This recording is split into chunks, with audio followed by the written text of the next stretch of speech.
everyone, welcome back to my channel. This is Sampriti and I hope you all are doing fine and preparing really well for the upcoming UGC NET examination, which is the July cycle 2024. And this is, I believe, going to be one of the most competitive NET examinations of all cycles, and not to mention a hard one, because UGC has declared through a notice some important news which I will share with you, and I will clarify it a little bit because many of you are confused with it. Even I am confused with some bits of it, so we will discuss that. But before that, let me tell you that if you haven't had the destination notes yet, you have a couple of months in your hands and you are quite not sure where to start or where to start revising and stuff like that, you have my handwritten notes with which I cleared my net with JRF and set and get and everything, and it is a comprehensive notes notebook with everything in it. So if you want, you can drop a mail in the mail ID given below in the description box. You can also drop a message in the contact number given below in the description box. If you haven't subscribed to my channel, please do subscribe and hit the like button if you like this video, and share with your friends who you think can benefit from it. And please let me know what you think about it in the comment section below, because we need your comments because of the very kind of controversial notice that UGC had put up on 27th March. So without further ado, let's dive into the video, shall we? Just day before yesterday, UGC put up a notice which said that NET is now mandatory for PhD admission. Just day before yesterday, UGC put up a notice and declared that NET is now going to be mandatory for admission to the PhD program. Well, we knew about it quite a bit because we have been hearing about it around the time of COVID, that NET will be mandatory, but it hasn't happened until 27th when UGC officially announced that. This is going to be problematic. I will discuss with you why I think this is going to be problematic, because there are a lot of things that are not yet clarified by that notice, which I'm sure will be explained and addressed by UGC in the upcoming notifications. But for now, we know that from 2024-25, NET will be mandatory when you are sitting for an admission to your PhD or doctoral program. Before this notification, what happened was there were universities who conducted multiple entrance examinations for admission to PhD, which were called comprehensively RET or Research Eligibility Test. There were admission tests conducted by universities themselves. They conducted 3, even 4 entrance tests. So that was a bit complicated and very strenuous and sometimes frustrating for PhD aspirants, because it happened sometimes that they cracked 3 of the examinations, but in the ultimate examinations they could not clear it, so they could not get chance in PhD. So that was really heartbreaking. To address that problem and to make it simple, a bit simplified, if not if not making it more complicated. Well, I won't go to controversial aspects of it because we still don't know what other kind of notifications it entails. But as of now, you have to have NET to get into a PhD. Before this, people with SET or GET could get into PhD, but as simple as that, without NET, if you have SET, if you have GET, if you have any other kind of eligibility test qualified, you are not gonna get it if you have not qualified NET. So NET is your only path to get into PhD. If you are going to research, if you are really into research and you want to be a PhD candidate, you have to qualify NET. And this has given a lot of confusions, which I will address one by one. But before that, I will just read bits and pieces of the notice. So please bear with me, and I will read, and alongside I will be explaining whatever I have made of this, made out of this notice. The University Grants Commission conducts the National Eligibility Test through the National Testing Agency, or NTA. We all know that. This NET is conducted twice a year, preferably in, though that was disrupted in the corona time, but it's conducted twice a year, that is in the July and December every year. Currently, I mean before this notice came out, the scores of NET were used for two purposes. One is there was a cutoff for JRF, or Junior Research Fellowship, or Junior Research Fellow. To be qualified as a Junior Research Fellow, you have to be in the top 1% of the candidates, of the qualified candidates, and that's how you get to be awarded the Junior Research Fellowship. There is a cutoff for that, and there is another cutoff where you get only NET lecturership. So there are two categories. There were two categories as of now. Number one is NET with JRF, so that you are eligible for getting a scholarship, a very handsome amount of scholarship, especially after the hike. You know, you get 37,000 as your basic pay, and on up to that you get your contingency and your house rent allowance and stuff like that. So it's a really handsome amount which you are getting for pursuing your research. So you get to research and you are getting a salary, so it's wonderful. So that is one. And you also, along with that, you have the NET lecturership, that is your eligibility to be a professor. And then another is you don't get to clear the JRF, but you have the NET lecturership, that is you have the eligibility to be an assistant professor. These were the two categories so far. Many universities conduct their entrance tests for admission to their PhD programs, requiring the students to write multiple PhD entrance tests. The thing that I was just discussing right now. To help the students with one national entrance test for PhD admissions as a part of implementing the National Education Policy 2020, the UGC constituted an expert committee to review the provisions of the NET. So, as CUET was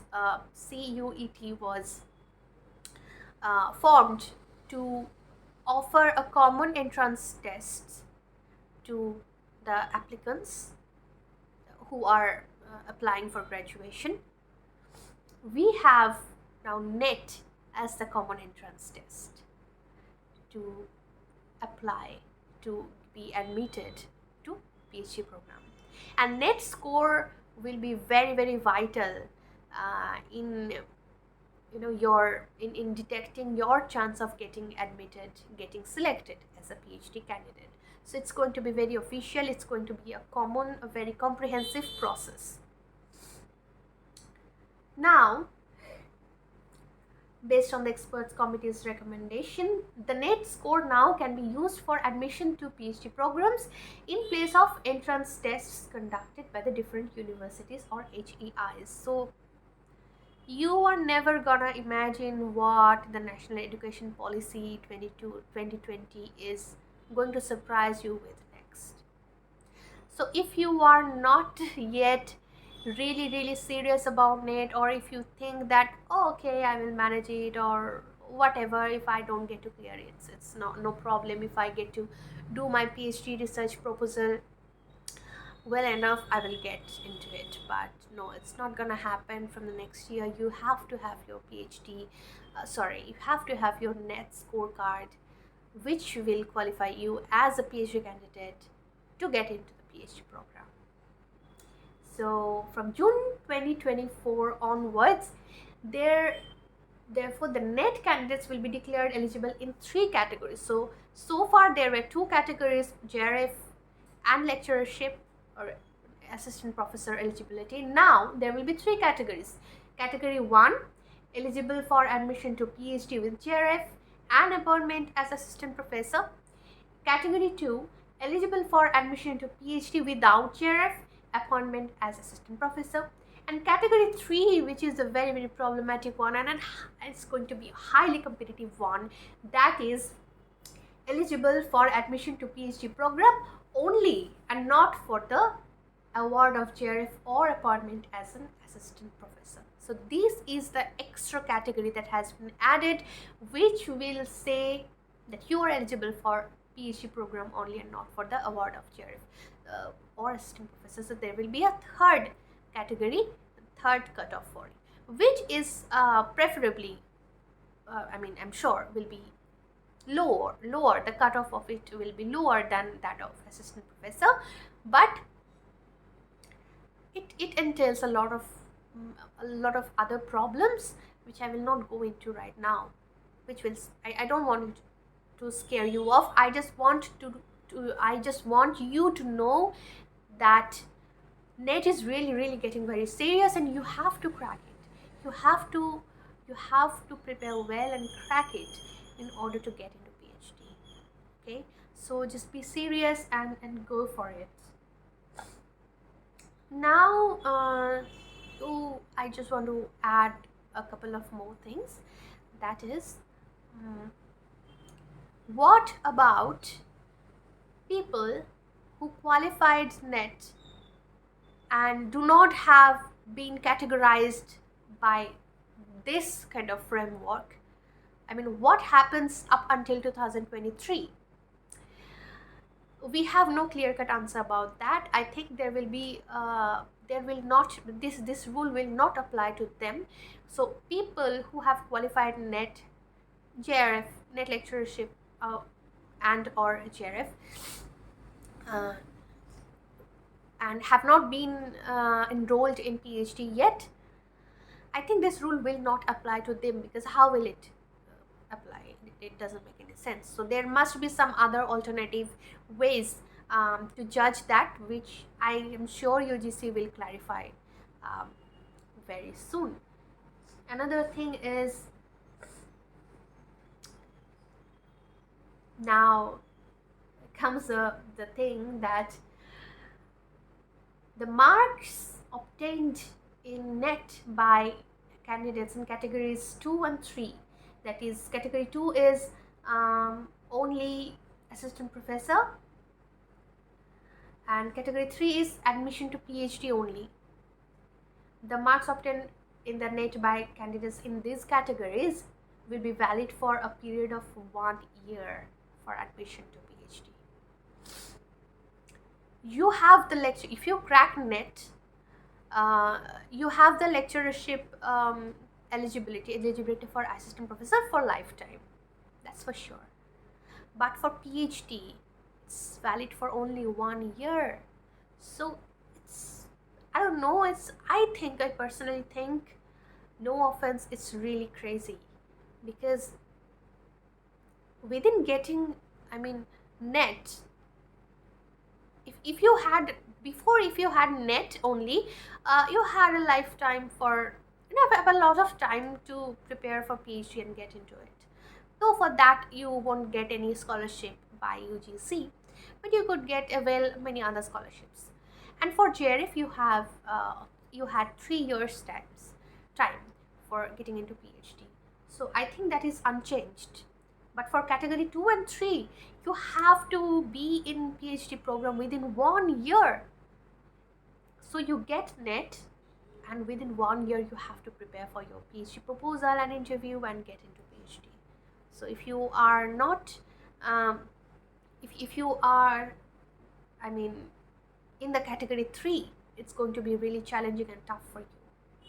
So category 3 people are gonna suffer the most. The competition is going to be higher the most in the category 3, because there will be people who won't be able to make to PhD within 1 year, and they will have to reapply rather, for the NET examination, only for their eligibility to apply for a PhD program. So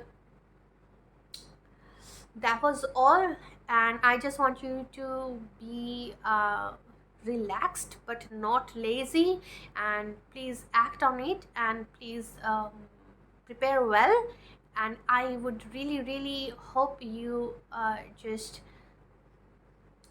aim for JRF, aim for high always. When I cleared JRF, I didn't think that I would be able to clear JRF, but I did, and I really worked hard for it. And if I could, you guys can do it too. So I would really think that you should go for JRF, because in there you will have an assurance that PhD will be much easier for you. If you get into PhD, you are getting a handsome salary for it, or stipend rather, if I may say it. So it will be easier for you. So always aim for JRF or NET only. I mean, NET only is better than the category 3, because you are going to have that eligibility for assistant professor for your lifetime. So work hard, very hard.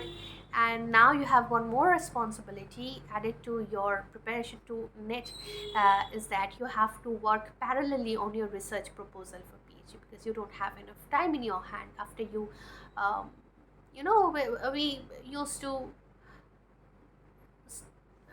like get a bit time for ourselves after clearing NET, that okay, and now I will prepare my proposal and prepare for my interview for PhD. And it often took more than 2 years to actually settle on it. But now you don't have enough time, you have to do it in 1 year, and you have to parallelly focus on your NET preparation and your PhD research proposal and interview preparation. So I think UGC will very soon declare an alteration in the PhD regulation as well, because otherwise it's going to be a bit disruptive, a bit kind of disintegrated to me now. At least to me it sounds a bit like it, but I think it will be sorted. And you don't have to think about all these things. You don't have to make yourself stressed about it, because you have just one job. You have to prepare well and get in the examination hall and give it your best. So I'm again saying, if you feel that you need a guidance, you can have a look at the sample notes of the destination notes, which I'm sure you can benefit from very well. And I am going to give courses for PhD research proposal writing, because I am very recently been admitted to the PhD program in the Department of Humanities and Social Sciences as a junior research fellow.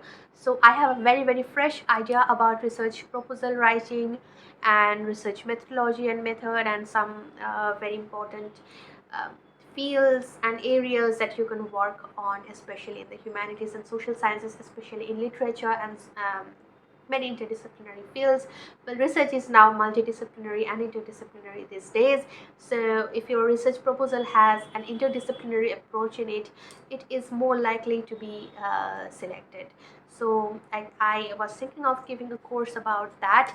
And before all that, you have to clear NET, and you have to really work hard for this, and you have time.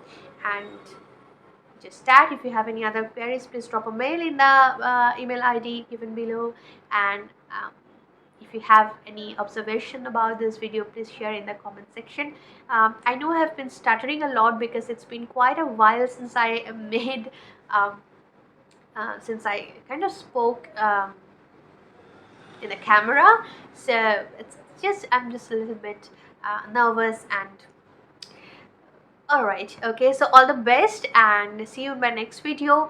Please suggest what my next video should be um, on, and all the best for your upcoming NET examination. And I'm going to make more videos on how to prepare for NET 2024 July cycle, because this is going to be a historical NET examination this cycle. So it's gonna be more competitive for sure, and always remember that no NET, no PhD admission, so you have to work hard for it. I know I am repeating it quite a lot, but it's the truth, guys. You have to work hard for it now. You just, if you have been sitting lazily and thinking that you will get away with it, you are not. You have to clear NET to get into PhD. So get on it and crack it, and congratulations in advance. I know you can do it. Thank you. Bye.